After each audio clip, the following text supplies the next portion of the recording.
मेरा नाम डॉक्टर सुनीता नौटियाल है। वर्तमान में मैं राजकीय महाविद्यालय रायपुर में कार्यरत हूँ। आज मेरा लेक्चर दूरस्थ शिक्षा यानी कि डिस्टेंस एजुकेशन पर है। आज अपने इस टॉपिक को आरंभ करने से पहले हम जान लें कि शिक्षा क्या है और इसके संप्रत्यय को जानने के लिए हम सबसे पहले शिक्षा के बारे में बात करेंगे। शिक्षा हम जानते हैं कि यह एक गतिशील प्रक्रिया है। हर एक बालक जन्म से अपने अंदर कुछ अंतर्निहित शक्तियों को लेकर पैदा होता है। शिक्षा उसकी इन अंतर्निहित शक्तियों को बाहर निकालने का कार्य करती है। जब बालक जन्म लेता है तो वह अपने परिवार में सबसे पहले अपनी माँ के संपर्क में आता है और इस तरह उसकी माँ उसकी प्रथम गुरु बन जाती है। धीरे धीरे वह औपचारिक शिक्षा के क्षेत्र में प्रवेश करता है और विद्यालय में शिक्षक उसका गुरु होता है। शिक्षक और शिक्षार्थी के बीच सीखने और सिखाने की प्रक्रिया चलती है और इस प्रक्रिया के अंतर्गत वह अपने व्यक्तित्व का निरंतर विकास करके उसे चरम सीमा तक पहुंचाता है। शिक्षा के अर्थ को और इसकी परिभाषाओं को अनेक विद्वानों ने अपने अपने अर्थ के अनुसार दिया है। शिक्षा के अर्थ को हम व्यापक रूप में और संकुचित रूप में दोनों रूपों में समझते हैं। सबसे पहले हम जानते हैं कि शिक्षा का शाब्दिक अर्थ क्या है। शिक्षा शब्द संस्कृत भाषा के शिश और साक्ष धातु से आया है। शिक्ष का अर्थ है जानना या ज्ञान प्राप्त करना, जबकि साक्ष धातु का अर्थ है अनुशासन, निर्देश देना और नियंत्रण में रखना। भारतीय ऋषि मुनियों ने शिक्षा को आत्मज्ञान कहा है। अंग्रेजी के जब हम एजुकेशन शब्द को देखते हैं तो एजुकेशन शब्द की व्युत्पत्ति लैटिन भाषा के एडुकेटम शब्द से हुई है, जिसका अर्थ है शिक्षित करना। एडुकेटम ई और ड्यूको दो शब्दों से मिलकर बना है। ई का अर्थ है अंदर से और ड्यूको का अर्थ है बाहर कुलाना, यानी कि बालक की अंतर्निहित शक्तियों को बाहर की ओर लाना ही शिक्षा का सच्चा अर्थ है। शिक्षा के शाब्दिक अर्थ को जानने के बाद हम कुछ विद्वानों की परिभाषाओं को समझने की कोशिश करते हैं। महात्मा गांधी शिक्षा को इस रूप में परिभाषित करते हैं कि शिक्षा से मेरा अभिप्राय मनुष्य और बालक के शरीर, मस्तिष्क, मन तथा उसकी आत्मा के सर्वांगीण और सर्वोत्कृष्ट विकास से है। और इसी तरह रविन्द्रनाथ टैगोर कहते हैं कि सर्वोच्च शिक्षा वह है जो केवल हमें सूचना ही नहीं देती है, वरन हमारे जीवन और संपूर्ण दृष्टि में समन्वय स्थापित करती है। प्लेटो के अनुसार शिक्षा का कार्य मनुष्य के शरीर और आत्मा को पूर्णता प्रदान करना होता है। इस तरह हम देखते हैं कि जो शिक्षा है वो मनुष्य के शरीर ही नहीं, उसके मस्तिष्क और उसकी आत्मा का भी पूर्ण विकास करती है।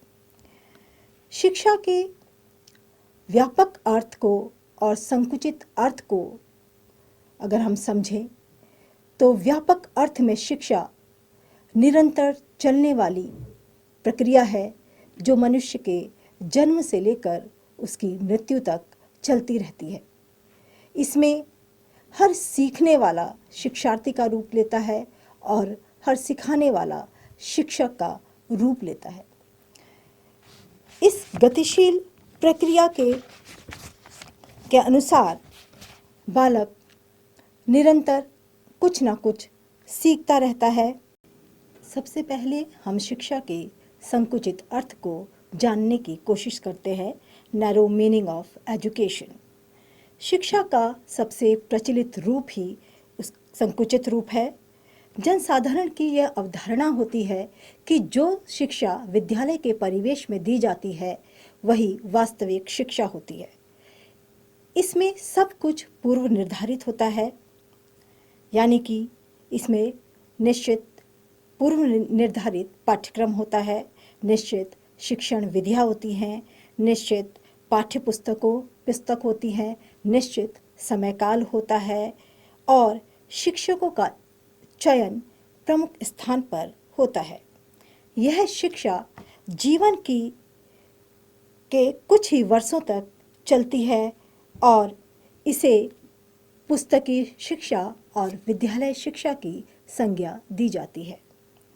शिक्षा के संकुचित अर्थ को बहुत ही अच्छी तरह से परिभाषित करते हुए जी.एस. थॉमसन कहते हैं कि शिक्षा एक विशेष प्रकार का वातावरण है जिसका प्रभाव बालक के चिंतन, दृष्टिकोण, व्यवहार करने की आदतों पर स्थायी रूप से परिवर्तन करने के लिए डाला जाता है। मैकेंजी के अनुसार भी संकुचित अर्थ में शिक्षा का अभिप्राय हमारी शक्तियों के विकास और उन्नति के लिए चेतनापूर्वक किए गए प्रयासों से है। दूसरी तरफ अगर हम शिक्षा के व्यापक अर्थ को जानेंगे तो शिक्षा के व्यापक अर्थ से तात्पर्य होता है कि जो हम सीखते और अर्जित करते हैं, यानी कि जो सीखने सिखाने की प्रक्रिया हमारे जन्म से मृत्यु पर्यंत तक चलती है, वह किसी विशेष व्यक्ति, किसी विशेष स्थान, किसी विशेष पाठ्यक्रम और किसी देश, समय, काल की सीमा की बाध्यता में नहीं रहती और जो भी एक दूसरे के संपर्क में आता है वही अपने व्यवहार से, अपने चीज़ों से एक दूसरे को कुछ ना कुछ सिखाता है, उसे प्रभावित करता है। जब बालक जन्म लेता है तो वह असहाय होता है, लेकिन तभी से उसकी सीखने की प्रक्रिया प्रारंभ हो जाती है और धीरे धीरे वह अपने परिवेश से, अपने संपर्क में आने वाले व्यक्तियों से कुछ ना कुछ सीखता रहता है और मृत्यु तक उसकी यह सीखने की प्रक्रिया चलती रहती है। कुछ शिक्षा शास्त्री यह भी मानते हैं कि हमारा संपूर्ण जीवन चक्र ही शिक्षा है।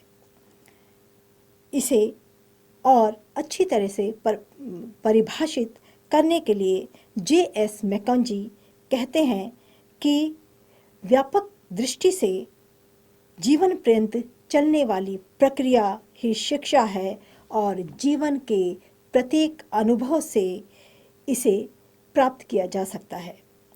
दूसरी तरफ प्रोफेसर डम्वेल कहते हैं कि शिक्षा के व्यापक अर्थ में वह सभी प्रभाव आते हैं जो व्यक्ति को जन्म से लेकर मृत्यु तक प्रभावित करते हैं।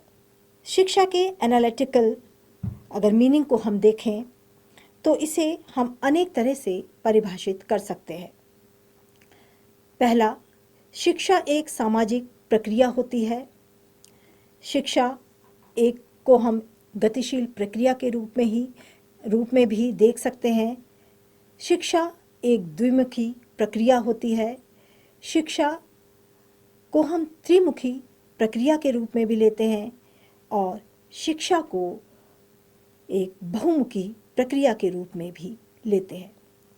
शिक्षा एक सामाजिक प्रक्रिया के रूप में हम इसे कैसे ले सकते हैं, इसके बारे में अनेक विद्वानों ने अपने मत दिए हैं, यानी कि जब शिक्षा को हम दो या दो से अधिक व्यक्तियों के बीच में अंतःक्रिया के फलस्वरूप हम कुछ अनुभव प्राप्त करते हैं या सीखते हैं, यानी कि हम एक दूसरे की भाषा, एक दूसरे के विचार और एक दूसरे के आचरण से प्रभावित हुए बिना नहीं रह सकते, और उसकी इन सभी चीज़ों का प्रभाव जब हमारी चीज़ों पे पड़ता है तो ऐसी शिक्षा एक सामाजिक ढांचे को जन्म देती है।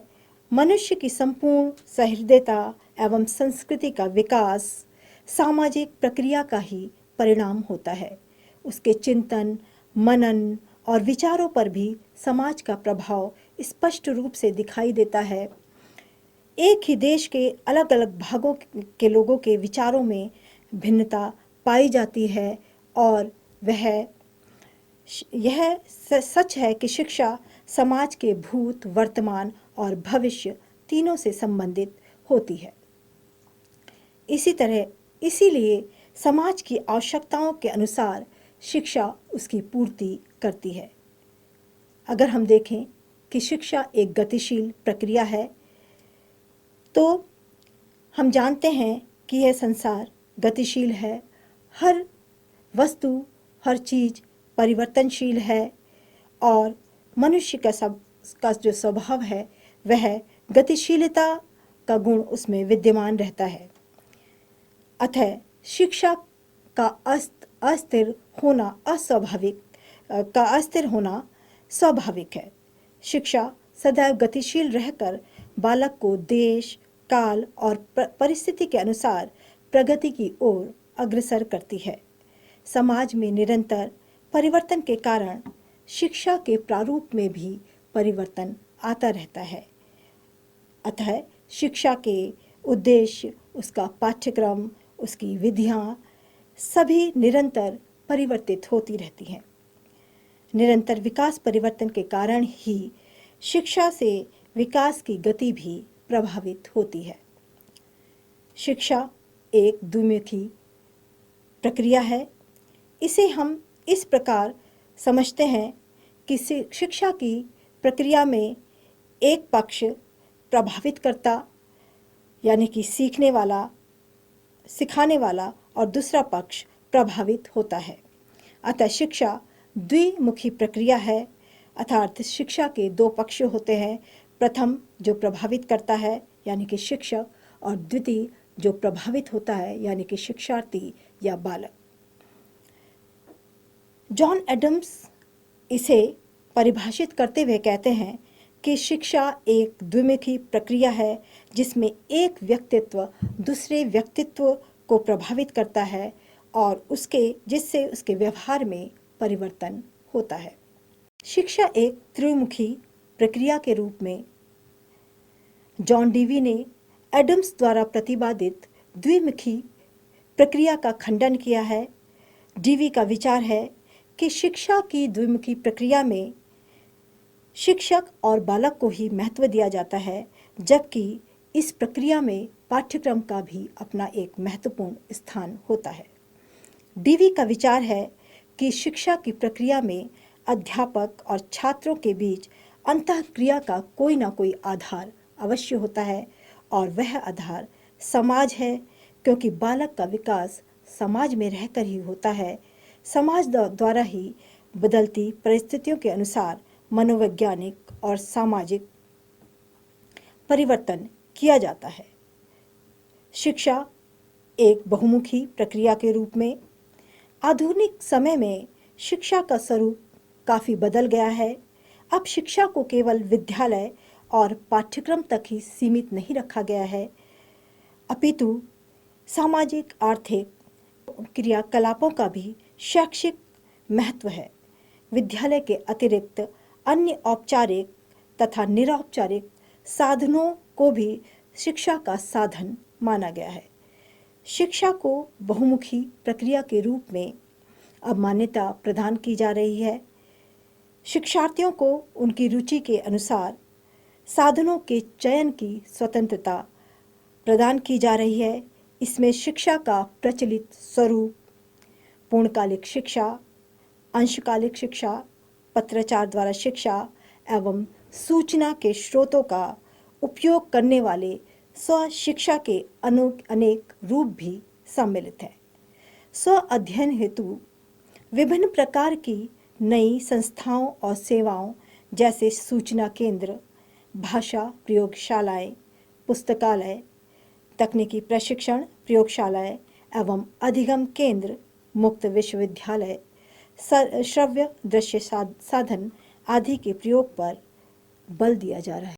शिक्षा का वास्तविक अर्थ इन सभी प्रत्ययों, परिभाषाओं के आधार पर क्या निकलता है, इसे हम समझते हैं।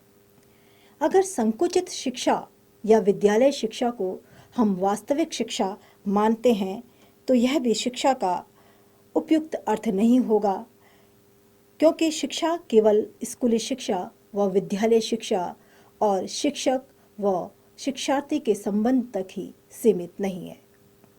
अगर शिक्षा के व्यापक अर्थ को हम देखते हैं तो यह भी अपने पूर्णता के अर्थ को परिभाषित नहीं करती है। शिक्षा इससे कहीं और उदार हो सकती है। यदि बालक को एक योग्य और संपन्न नागरिक बनाना है तो व्यापक और संकुचित शिक्षा के समन्वय की आवश्यकता है। दोनों के संबंधित रूप से शिक्षा एक प्रक्रिया हो जाती है और बालक की व्यक्तिगत योग्यताओं, उसकी क्षमताओं, उसकी रुचियों को ध्यान में रखकर उसके मानसिक, सामाजिक, आध्यात्मिक और नैतिक विकास को शिक्षा आगे की ओर बढ़ाती है तथा संपूर्ण विश्व के लिए लाभप्रद और उपयोगी सिद्ध होती है। शिक्षा के संकुचित और व्यापक अर्थ का समन्वय करते हुए रेमॉन्ट ने बड़े ही सुंदर शब्दों में से व्यक्त किया है कि शिक्षा मानव जीवन के विकास की वह प्रक्रिया है जो शैशवावस्था से लेकर प्रौढ़ावस्था तक चलती रहती है। अर्थात शिक्षा विकास का वह क्रम है जिसमें मानव अपने आप को आवश्यकतानुसार भौतिक, सामाजिक, आध्यात्मिक वातावरण के अनुरूप बना लेता है। अब हम दूरस्थ शिक्षा क्या है, इस प्रत्यय को समझते हैं। हम जानते हैं कि परंपरागत शिक्षा व्यवस्था के अंतर्गत शिक्षक को छात्रों के समक्ष उपस्थित रहकर शिक्षण कार्य करना पड़ता है।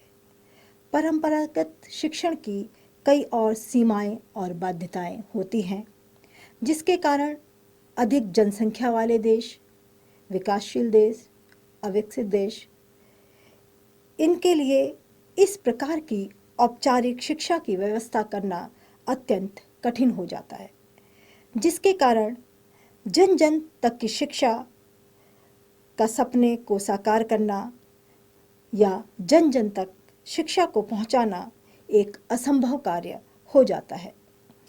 दूरस्थ शिक्षा यानी कि डिस्टेंस एजुकेशन वर्तमान शैक्षिक परिस्थितियों में एक नव विकसित प्रत्यय है। यह एक अभिनव प्रयोग है। यह अनौपचारिक शिक्षा यानी कि नॉन फॉर्मल एजुकेशन का एक अंग है। इसमें शिक्षक तथा छात्र का संबंध दूर का होता है। इसमें शिक्षक दूर होते हुए भी शिक्षा को सीखने वाले के द्वार तक पहुंचाता है।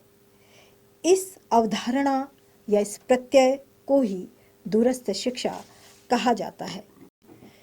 दूरस्थ शिक्षा अनौपचारिक शिक्षा यानी कि नॉन फॉर्मल एजुकेशन की एक आधुनिक प्रणाली है। इसमें शिक्षक तथा छात्र का संबंध दूर का होता है। वे परस्पर रूप से बहुत कम मिलते हैं।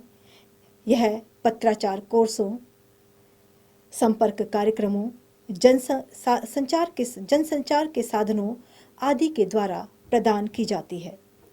दूरस्थ शिक्षा में पत्राचार, गृह अध्ययन, मुक्त शिक्षण, परिसर मुक्त अध्ययन आदि निहित होते हैं। इस कारण दूरस्थ शिक्षा के लिए दूरस्थ अधिगम यानी कि डिस्टेंस लर्निंग, दूरस्थ शिक्षण डिस्टेंस टीचिंग, मुक्त शिक्षा ओपन एजुकेशन, मुक्त अधिगम यानी कि ओपन लर्निंग, पत्राचार अधिगम यानी कि कॉरस्पॉन्डेंस लर्निंग, स्कूल के बाहर की शिक्षा, आउट ऑफ स्कूल एजुकेशन आदि संज्ञाएं दी जाती है।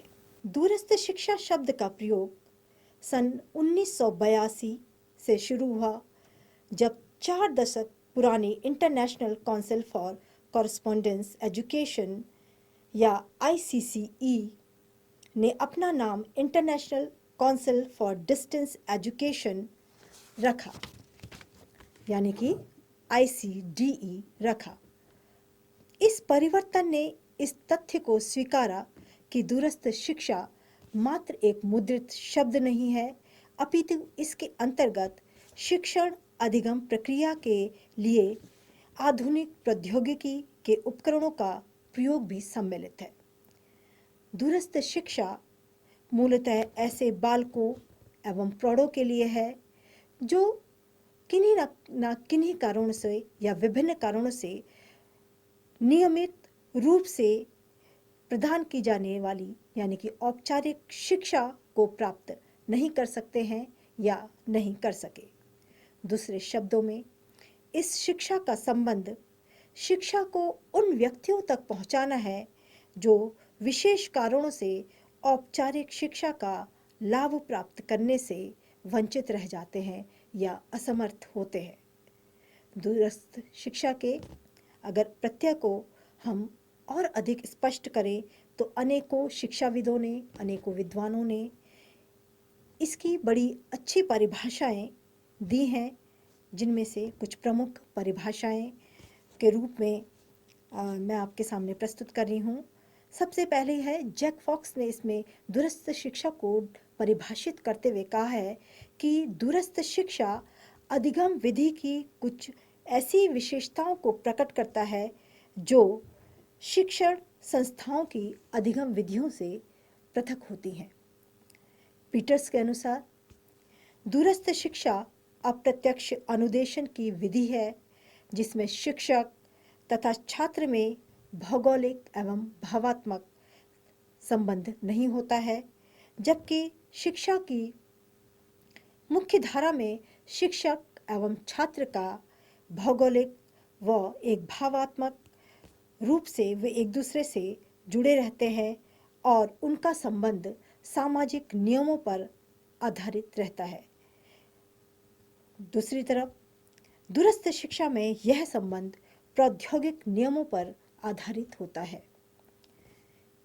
होमवर्क भी इसे परिभाषित करते हुए कहते हैं कि दूरस्थ अध्ययन या दूरस्थ अध्ययन कोर्स एक कृत्रिम संवाद संबंधी अधिगम अवसर है जिसमें सीखने वाले तथा सिखाने वाले संगठन के बीच की भौगोलिक दूरी को एक कृत्रिम निर्देशक द्वारा समाप्त किया जाता है। अब हम समझते हैं कि जो डिस्टेंस एजुकेशन है या दूरस्थ शिक्षा है, इसकी विशेषताएं क्या होती हैं। तो सबसे पहले दूरस्थ शिक्षा अनौपचारिक शिक्षा प्रणाली है जिसे पत्राचार शिक्षा, मुक्त शिक्षा यानी कि ओपन एजुकेशन या मुक्त अधिगम ओपन लर्निंग आदि भी कहा जाता है।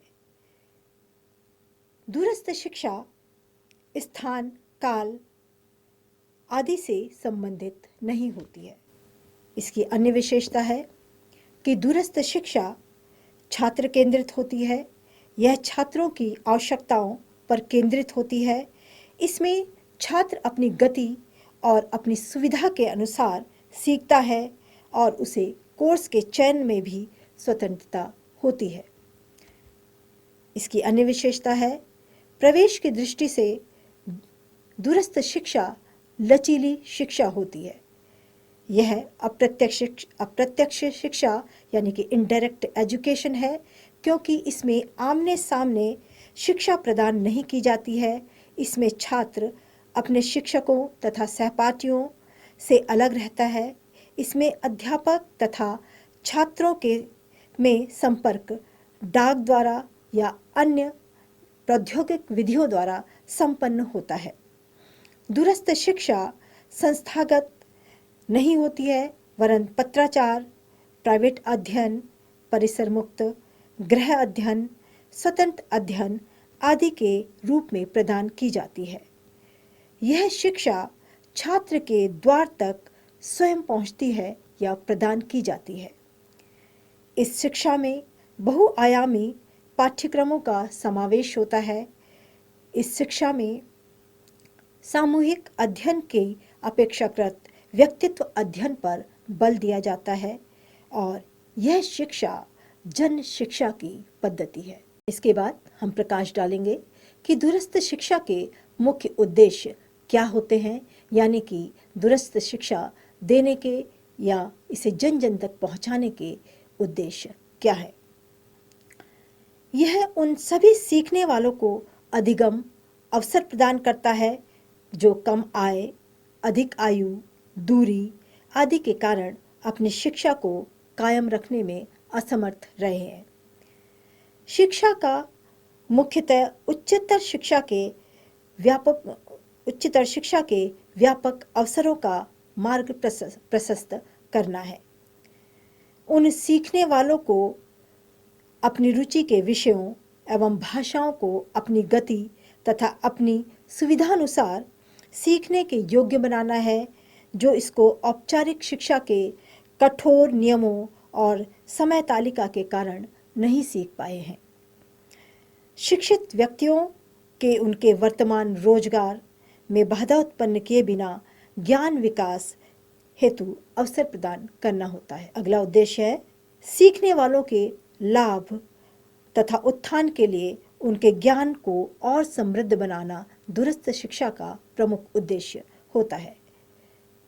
सीखने वाले को उनकी रुचियों से संबंधित विभिन्न क्षेत्रों में हुए वर्तमान विकास एवं सुधारों से अवगत कराना दूरस्थ शिक्षा का उद्देश्य है। सामाजिक एवं आर्थिक रूप से पिछड़े व्यक्तियों को समाज का उपयोगी नागरिक बनने में सहायता प्रदान करना भी दूरस्थ शिक्षा का उद्देश्य होता है। अब हम समझते हैं कि दूरस्थ शिक्षा की आवश्यकता क्यों है और इसका महत्व क्या होता है। विभिन्न देशों में दूरस्थ शिक्षा की अवधारणा का उदय विशेषकर लोगों की नवीन आकांक्षाओं की पूर्ति के लिए हुआ है। ये आकांक्षाएं ज्ञान विस्फोट, जनसंख्या विस्फोट तथा आवश्यकताओं के विस्फोट के कारण पैदा हुई है। दूरस्थ शिक्षा द्वारा नवीन परिवर्तनों को समाहित करना संभव है। इस कारण इसके द्वारा ज्ञान को अधुनातन बनाए रखने में सहायता मिलती है।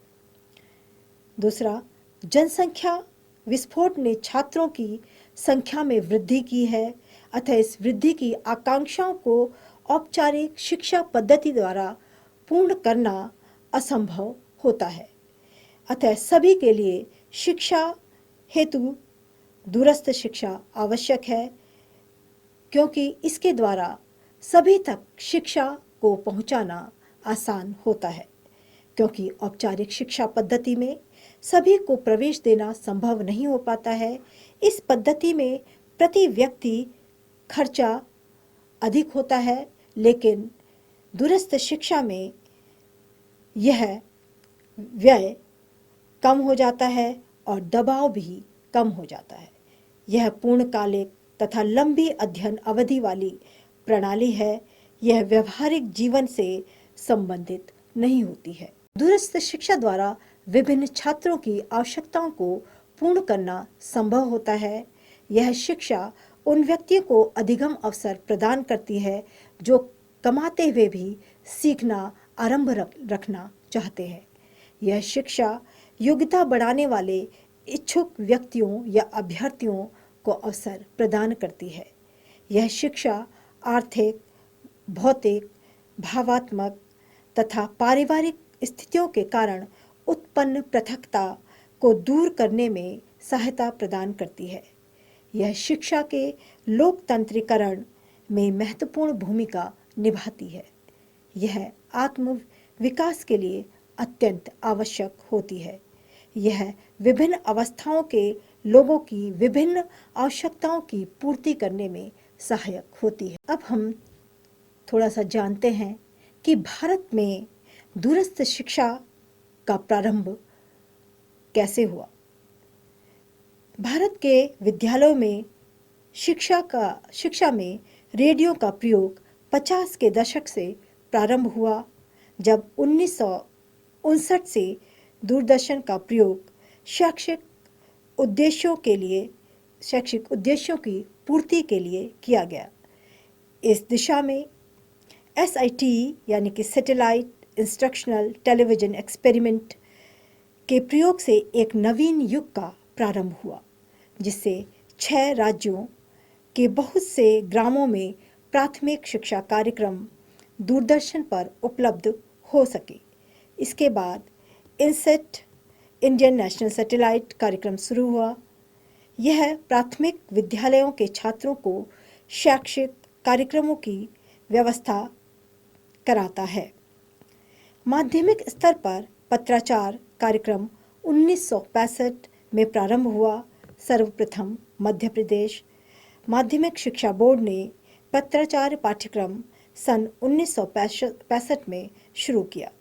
इसके बाद राजस्थान, उड़ीसा, तमिलनाडु और उत्तर प्रदेश के कई माध्यमिक शिक्षा बोर्ड ने पत्राचार शिक्षा आरंभ की।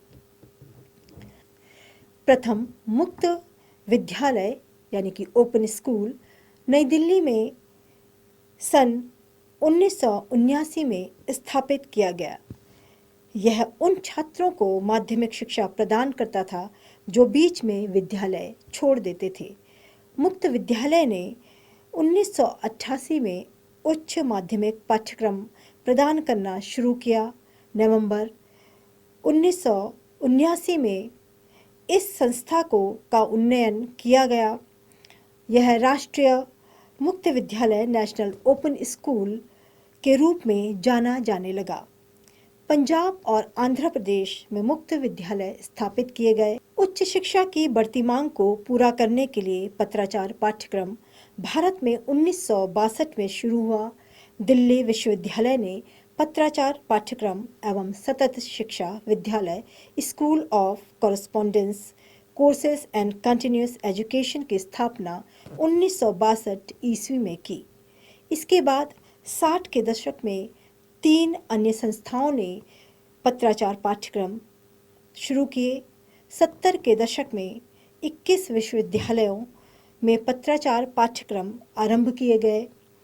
80 के दशक के प्रारंभ में 7 अन्य विश्वविद्यालयों में पत्राचार पाठ्यक्रम शुरू किए। इस समय देश के अधिकांश विश्वविद्यालयों में पत्राचार कार्यक्रम चल रहे हैं।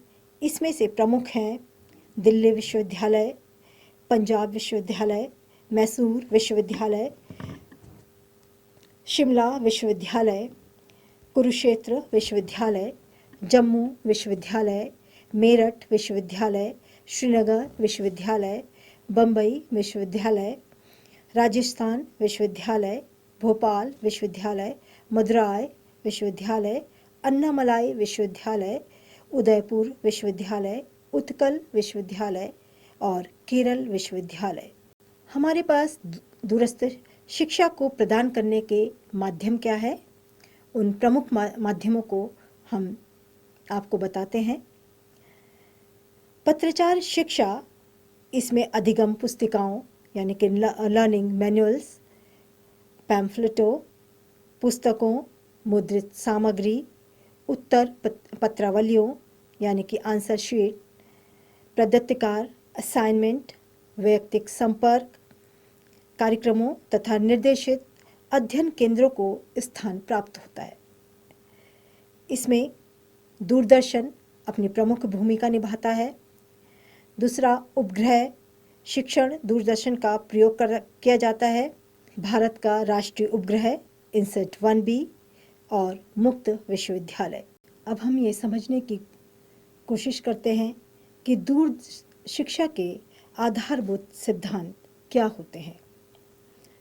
क्षेत्रीय शिक्षा महाविद्यालय यानी कि regional college of education Bhopal के डॉक्टर किरकिरे और डॉक्टर खिची ने शिक्षा तकनीकी के वार्षिक सम्मेलन में, जो 14 से 16 जनवरी 1984 तक हुआ, अपने प्रतिवेदन में दूर शिक्षा के जिन सिद्धांतों और नियमों की परिगणना की है, उन्हें हम इस प्रकार से व्यक्त कर सकते हैं।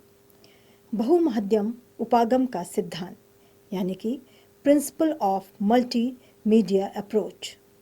दूर शिक्षा में मुद्रित परिपत्रों अथवा पाठों को शिक्षार्थी को प्रेषित किया जाता है। ये शिक्षार्थी दूर दूर स्थानों पर रहते हैं, अतः ये मुद्रित पाठों का पूरा लाभ नहीं उठा पाते हैं। उन्हें अन्य सहायक सामग्रियों की आवश्यकता पड़ती है। ऐसी सामग्रियाँ किसी ऐसे स्थान पर संग्रहित करनी चाहिए जहां शिक्षार्थी आवश्यकता पड़ने पर सुविधानुसार उनका उपयोग कर सके। दूसरा सिद्धांत है आवश्यकता आधारित शिक्षा क्रम का सिद्धांत, principle of need based curriculum. परंपरागत शिक्षा क्रम के समान दूर शिक्षा का शिक्षा क्रम यानी कि पाठ्यक्रम भी निर्धारित या आवश्यकताओं पर आधारित होना चाहिए। इसमें व्यक्तिगत आवश्यकताओं को, सामुदायिक या सामाजिक आवश्यकताओं को, देश या राष्ट्र की आवश्यकताओं को पूरा किया जाना चाहिए। ऐसा होने पर ही दूर शिक्षा का लाभ समाज के लोगों को होगा और शिक्षा समाज की प्रगति में अपना महत्वपूर्ण भूमिका को निभा सकेगी। तीसरा नियम है प्रस्तुतिकरण में स्पष्टता का सिद्धांत, principle of clarity in presentation. यदि पाठ्य सामग्री का प्रस्तुतिकरण स्पष्ट होगा तो शिक्षार्थी सीखने की प्रक्रिया में संलग्न रहेगा।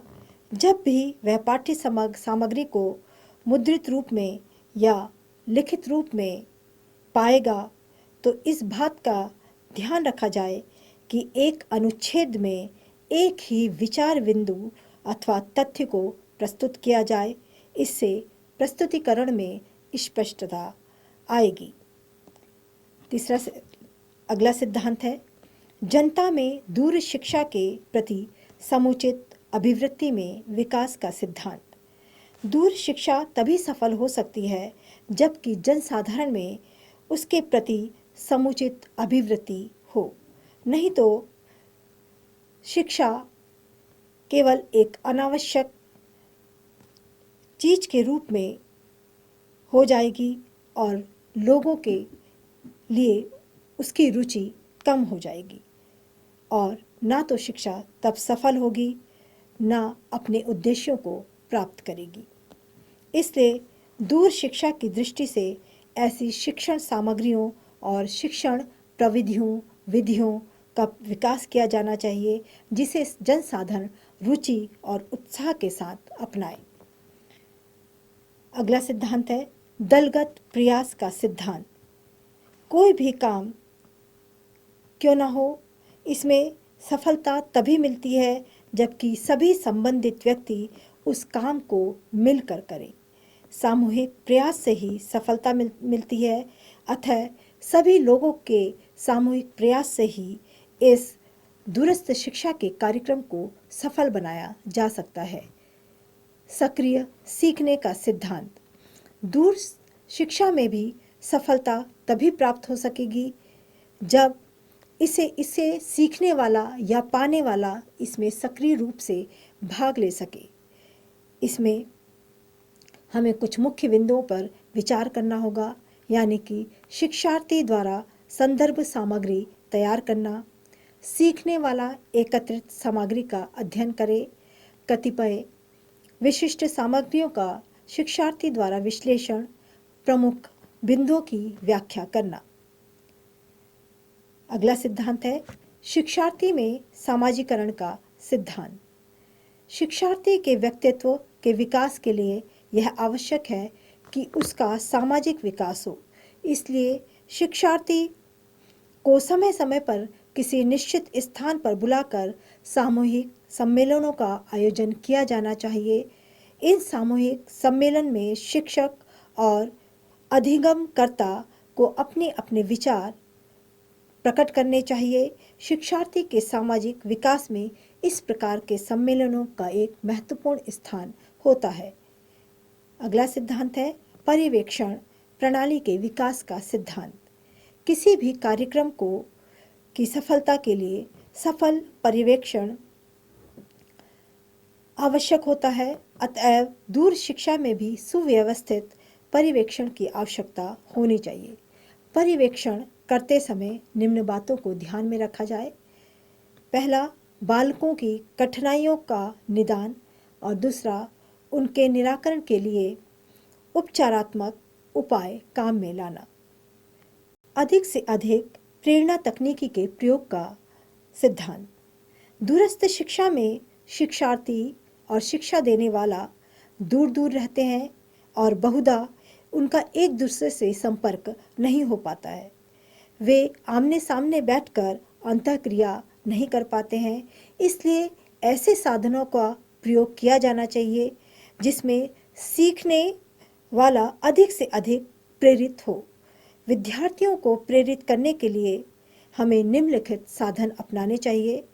पहला, पत्र द्वारा संपर्क स्थापित करना। दूसरा, सरल और उपयुक्त दत्त कार्य यानी कि असाइनमेंट की व्यवस्था करना। दत्त कार्य यानी कि असाइनमेंट का समुचित मूल्यांकन करना और पढ़ाई हुई बातों की प्रतिपुष्टि यानी कि फीडबैक मिलना। अगले सिद्धांत में सीखने वाले में समुचित सजगता विकसित करने का सिद्धांत। दूर शिक्षा के कार्यक्रम तभी सफल होंगे जब सीखने वाले को ये भली भांति समझ में आ जाएगा कि उनका आयोजन उसके हित के लिए किया जा रहा है। अतः इन सभी कार्यक्रमों में उसे उत्साहपूर्वक भाग लेना होगा। यदि उसमें यह सजगता बनी रहेगी तो सीखने सिखाने का यह कार्य लाभप्रद होगा और शिक्षार्थी को इससे अवश्य लाभ प्राप्त होगा। शैक्षिक तकनीकी के प्रयोग का सिद्धांत। दूर शिक्षा में प्रौद्योगिकी का प्रयोग समाचार पत्र, दूरभाष, आकाशवाणी, दूरदर्शन आदि के रूप में किया जाता है। इन माध्यमों से शैक्षिक उद्देश्यों को पूरा करने की संभावनाएं होती हैं। शिक्षार्थियों के लिए इसका समुचित प्रयोग करना चाहिए, परंतु इसका प्रयोग सुव्यवस्थित और सुनियोजित होना चाहिए, तभी वो प्रभावशाली सिद्ध होते हैं। विशिष्ट परीक्षण सेवाओं के प्रयोग का सिद्धांत। दूर शिक्षा में अधिगमकर्ता दूर दूर स्थानों पर रहते हैं। उनका मूल्यांकन करना एक कठिन कार्य होता है। अतः उनका मूल्यांकन करने के लिए विभिन्न प्रकार की विधियां और तकनीकों को विकसित किया जाना चाहिए, तभी इसमें हमें सफलता मिल सकती है और ये कार्यक्रम प्रभावशाली और उद्देश्यपूर्ण हो सकते हैं। दूर शिक्षा का स्वरूप कैसा होना चाहिए? दूर शिक्षा का कार्यक्रम विभिन्न देशों में चल रहा है। वहाँ इसके जो विभिन्न रूप दिखलाई देते हैं उन्हें हम इस तरीके से व्यक्त कर सकते हैं।